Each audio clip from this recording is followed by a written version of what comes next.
Jorge, nos escuchas bien, ¿verdad? Perfecto. Oye, Ahí te Jorge, puedo. mira, encantadísimos de poder conversar contigo y sobre todo porque tenemos más de una década sin escucharte en vivo. Una década, un poco más de una década sin venir a Venezuela. Y sin embargo, a mí lo que más me llama la atención es que el país parece estar muy presente en tus canciones. Es decir, yo creo que en buena medida tiene que ver esto con la figura de Alejandra Melfo, quien ha participado en muchas de tus canciones. Entonces, claro, escuchamos alguna canción tuya y tiene algunos vientos de los Roques, Despedir los Glaciares, por ejemplo. Es decir, Venezuela está allí presente de alguna manera. Incluso en el disco Tintin Tiempo hay mucho de eso, o por lo menos algo de eso. ¿Qué nos dices acerca de este regreso? Bueno, lo primero que quiero decir es que es la primera vez que hago entrevista con Venezuela en 10 años. O sea, que además de volver después de 10 años, la última vez fue en 2013, además de volver a Venezuela, es la primera vez que estoy conversando, estoy profundamente emocionado. Llevo toda esta semana consciente de que este momento iba a llegar, consciente que el 27 voy a estar ahí cantando, hablando con mi prima, pidiéndole, como siempre, siempre estoy en contacto con ella, que me ponga al día de la realidad, que me cuente un poco cómo va todo. Muy contento y como dices tú, a partir de mi última visita a Venezuela, mi relación con Venezuela, a pesar de no haber vuelto en 10 años, no ha dejado de crecer. Es decir, como decías tú, ¿no? Es decir, la Luna de Rasquí, una canción a una isla pequeñísima del archipiélago de los Roques, que apareció después, Despedir a los glaciares, que es sobre los glaciares de Mérida, porque Ujú. son de los primeros en derretirse, que mi prima está haciendo la crónica del Humboldt y de cómo avanza el derretimiento del glaciar. Ella es coautora, Alejandra Mel fue profesora en la Universidad de Mérida, en la Universidad de los Andes, es astrofísica, y luego en el último disco, el punto de partida de mi disco ya se lo pedí a Alejandra que me ayudara a conseguirlo, y fue, como comienza el disco, fue el plan maestro. El plan Ajá. maestro parte de una décima escrita por ella, que es, la que canta Rubén Blades en su participación. Esa décima está escrita por Alejandra Melfo. Alejandra, mi prima, es una exiliada uruguaya en la década de los 70, nacida en Uruguay, como muchos uruguayos se tuvo que ir del país durante la dictadura, y como sucedía con Venezuela en esa época, que tenía una generosidad enorme y recibió muchísimos exiliados de mi país, ¿no? Bueno, la situación, como la historia se invierte, muchas veces se ha invertido ahora, y ahora hay 6.800.000, casi 7 millones de venezolanos por el mundo, y yo lo único que estoy deseando es volver a Venezuela con, con, con todo mi equipo y devolver un poco de lo que recibí todos estos años de Venezuela, inclusive sin pisar Venezuela. Qué bonito. Oye, por Sí. cierto, que de bromita entonces no te tuvimos aquí como erradicado en Venezuela, de bromita, porque si tienes a tu prima, que es Alejandra Melfo, de bromita, no te hubieras hecho una vida aquí. Claro, mis padres, nosotros nos fuimos un año del país, no, pero nos fuimos a Israel. Fíjate, mis padres la situación de mis tíos era más dramática, me parece, en su momento, y no tenían posibilidad de trabajar en Uruguay. Mis padres sí, mis padres pudieron continuar trabajando con problemas en la dictadura, pero pudieron, a pesar que nos fuimos un tiempo y volvimos. Ellos tuvieron continuidad laboral, mis tíos tuvieron que emigrar, y Venezuela era un destino muy, muy querido y muy bueno en esos tiempos. Claro. Oye, una sola antes de dar la palabra a mi compañero. Oye, Jorge, has nombrado el tema de la dictadura. La dictadura terminó marcando, es algo que se me ocurre de pronto, la dictadura terminó marcando la música de Jorge Drexler. ¿Pudiéramos decir algo de eso, Jorge? Con 9 años, y salí con 20 de dictadura, o sea que toda mi formación psicológica, sexual, emocional, Claro. coreográfica, musical, literaria, toda se hizo muy opresiva la dictadura en Uruguay. Uno corría riesgo de terminar preso por cualquier tontería, como me pasó a mí, por 24 horas, y estaba prohibido bailar, por ejemplo. Vamos, se podía bailar, había fiestas y uno bailaba, pero no era una cosa, la relación con el cuerpo que uno tenía era una relación muy basada en la disciplina militar. Formábamos antes de entrar en la escuela, saludábamos la bandera, cantábamos el himno todas las mañanas, había un énfasis patriótico y una rigidez militar tanto en la vestimenta como en el movimiento. Entonces yo me crié en una circunstancia en la que la dictadura no era amiga del baile, por ejemplo. En mi familia, que era una familia como de profesionales de clase media, tampoco estaba bien visto el baile, porque en ese momento era más importante entender la gravedad de la situación de la dictadura y intentar de alguna manera combatir eso que bailar, que parecía que era una actividad poco importante. Pues no, bailar es la actividad más importante, y eso lo vi por primera vez cuando venían mis primas de Venezuela de visita, y mi abuelo, que vivía en Colombia, me traía los discos de vallenatos de Alejandro Durán, y poníamos esos discos, y mis primas bailaban y nosotros las mirábamos con una mezcla de admiración, asombro y miedo, porque no se bailaba en mi casa, y se bailaba poco en Uruguay. Pero bueno, eso está metido en mis articulaciones. Yo creo que me lo he quitado en buena parte de encima, pero como las cosas que lo forman a uno no me las quité del todo. Yo hice un disco específicamente que se llamó Bailar en la Cueva, donde está La Luna de Rasquí, que es una canción dedicada a los Roques, donde mi esfuerzo principal era quitarme la dictadura de las articulaciones y poder bailar, ¿no? Qué bueno. Jorge, para nosotros es importantísimo, ya que estamos haciendo todo este viaje, y usted dejó por supuesto la medicina para dedicarse a la música, pero porque además su papá era presidente de la Federación de Otorrinolaringología allí en Uruguay, pero yo considero que de una u otra manera es como una especie de doctor para el alma, porque nosotros cuando oímos las canciones nos vamos curando, nos vamos sanando. ¿Usted lo ve así también? Siempre me negué a verlo así, la verdad. Siempre fui como... Me inquietaba mucho establecer puentes entre las dos profesiones. De hecho, las tuve muy separadas. Escondía la túnica del hospital cuando iba a tocar en el bar por la noche, a tocar covers en un bar, y escondía la guitarra cuando tenía que entrar de guardia al hospital porque tenía que ir al bar después.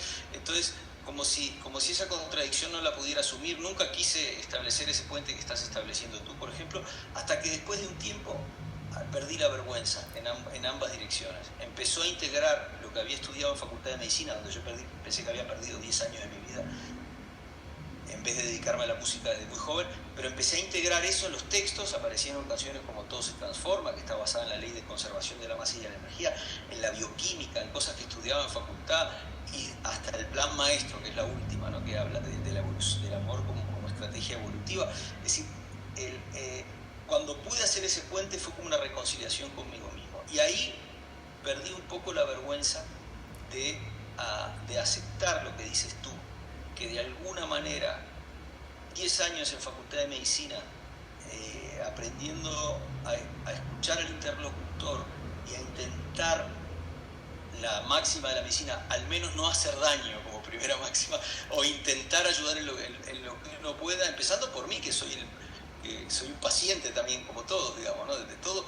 Pues sí, de alguna manera te puedo decir hoy en día, más por lo que me dice la gente que por lo que siento yo, que las canciones aparentemente ayudan y sirven y acompañan. Y eso me da una alegría que no te puedo describir. Me emociona mucho y me pone muy feliz de saber que una cosa que escribe uno puede ayudar a otra persona a celebrar o a sobreponerse. Es muy importante saber eso para mí. Qué bueno, Jorge. Oye, tenemos cuatro discos pendientes, creo, que no traes aquí a Venezuela. Pero sí. Hablemos de Tinta y Tiempo, que yo me imagino que vamos a tener mucho de Tinta y Tiempo aquí. Es un trabajo, lo hemos escuchado, y es un trabajo sobre todo que gira en torno al amor. Y el amor en torno a sus variantes. Ya comentabas un poco acerca de esa época mesoproterozoica.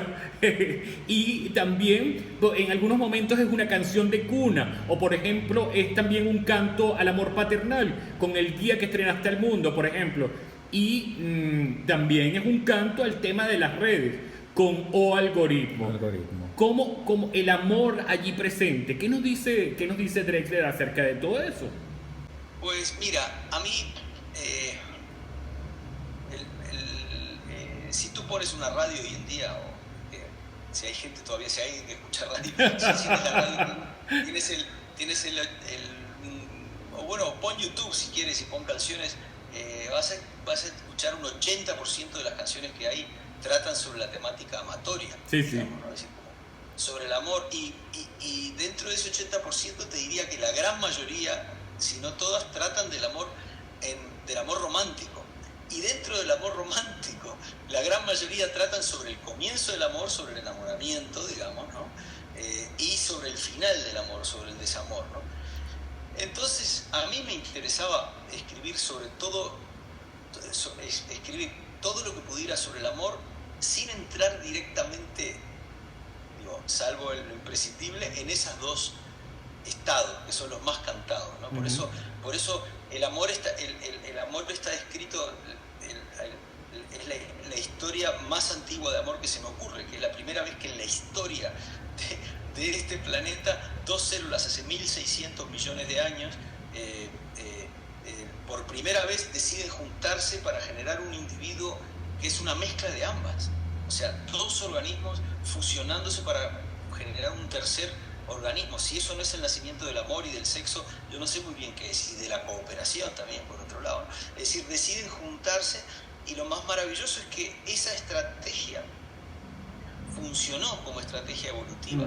La vida ganó muchísimo en variedad, la vida ganó muchísimo en resistencia a muchas de las inclemencias que pasaron después, en diversidad, en color. El mundo se llenó de colorido, digamos, ¿no?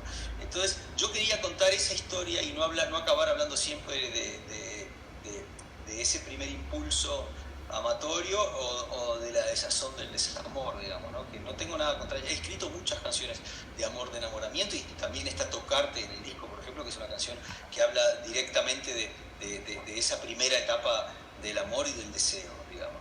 Pero hay muchas otras, hay canciones como Cinturón Blanco, que hablan de un amor de larga data, o Corazón Impar, que habla de entender que inclusive dentro de una relación de amor de pareja, mantener un espacio propio y una individualidad es importante o esencial, ¿no? Ahí está el amor fraterno, está el amor como entidad más abstracta del plan maestro, por ejemplo. Pero tú acabas de mencionar Tocarte, y Tocarte es dentro de tu discografía, Jorge, es bastante sexy, es una canción que en algún momento, bueno, es con C. Tangana, ¿no? Y la verdad es que cuando uno la escucha, uno dice, oye, aquí hay un camino hacia, un poco hasta a la temperatura, ¿no? Sí, muy bueno. Para eso uno interactúa con amigos que pueden llevarlo a lugares a los que uno no llega solo. Esa canción, que por cierto fue escrita aquí en este mismo cuarto. ¿Ah, sí? Entre C. Tangana, entre Pucho C. Tangana, mi hijo Pablo, que ahora está trabajando con C. Tangana, y Víctor Martínez, su director musical en ese momento. La escribimos en este cuarto en 6 horas la canción, y salió tal como la escuchas, es como salió de aquí. Y se escribió muy rápido, y se escribió hace mucho tiempo, en junio del 2020, en plena pandemia, en pleno aislamiento. Fue, creo que la primera reunión que tuve de trabajo con alguien sin mascarilla fue con ellos ahí, ¿no? Y pasando miedo, ¿no? Así como estábamos exponiéndonos también.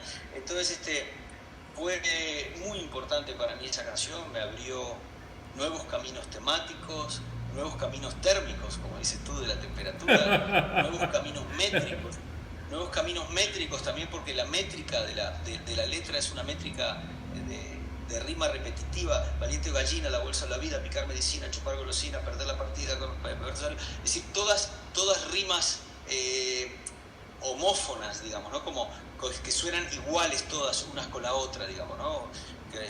La similaridad de sonido similar, y eso es algo que no pertenece a mi mundo de escritura, y pertenece al mundo del trap o el mundo del rap mucho más, ¿no? Que es esa insistencia rítmica. Y bueno, aprendí a escribir con C. Tangana y con los demás autores de la canción, y yo siempre lo que más me gusta es aprender. Llegué a sitios a los que no pensé que no podía llegar, pero estoy muy orgulloso, y es realmente para mí un camino a tener en cuenta hacia dónde va, ¿no? Ya que toca la pandemia, maestro, evidentemente Tinta y Tiempo se gesta un poco allí en todo ese periodo, pero humanamente, en el Jorge Drexler humano, esposo, padre, ¿qué le dejó la pandemia? ¿Qué le cambió? ¿Qué le modificó?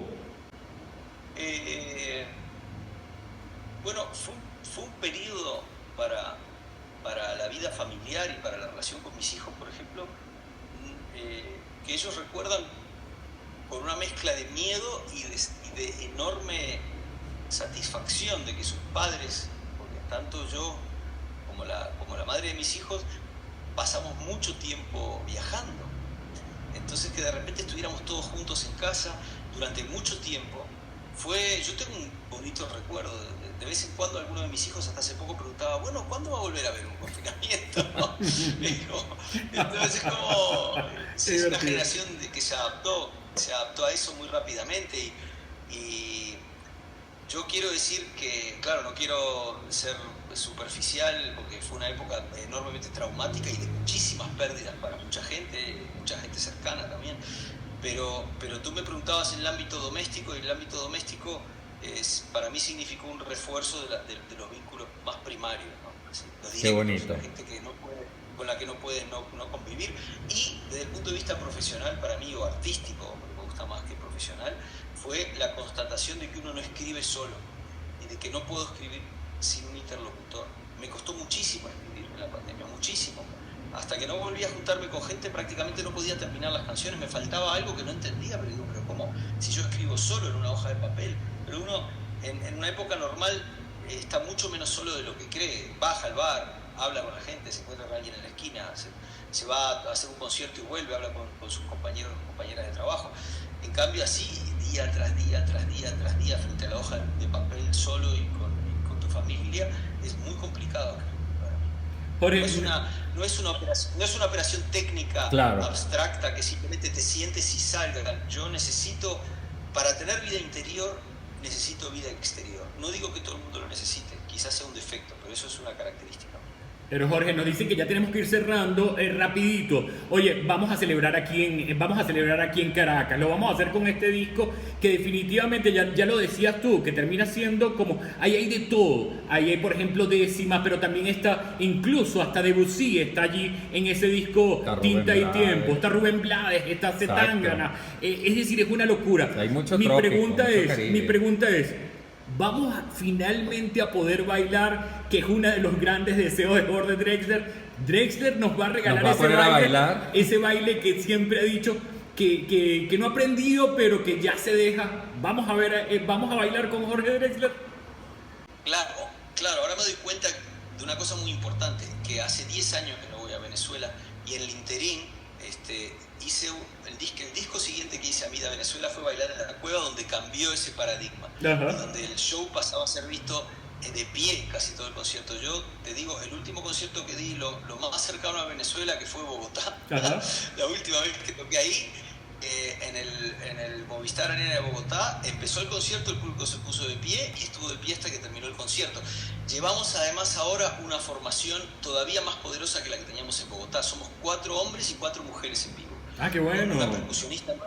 Una percusionista argentina nueva que es maravillosa, una teclista de Barcelona, dos cantantes y percusionistas también, una de ellas de Guinea-Bissau, la otra de Madrid, nuestro productor Campi en el bajo, un guitarrista de Argentina y un baterista de Bilbao, del País Vasco. Así que llevamos realmente una base rítmica muy poderosa y el concierto está pensado para todo, para la emoción, pero incluyendo también el baile y el ritmo, ¿no? Yo estoy de pie todo el concierto y me van a ver, espero que noten la diferencia con cómo era yo las últimas veces que fui a Venezuela. Qué bueno, Jorge, muchísimas gracias por este contacto y de verdad que con los brazos abiertos. Sí, aquí lo esperamos con toda la ilusión. Muchas gracias, estoy deseando llegar ya a Caracas. Muchas gracias. Qué rico, gracias Jorge Drexler.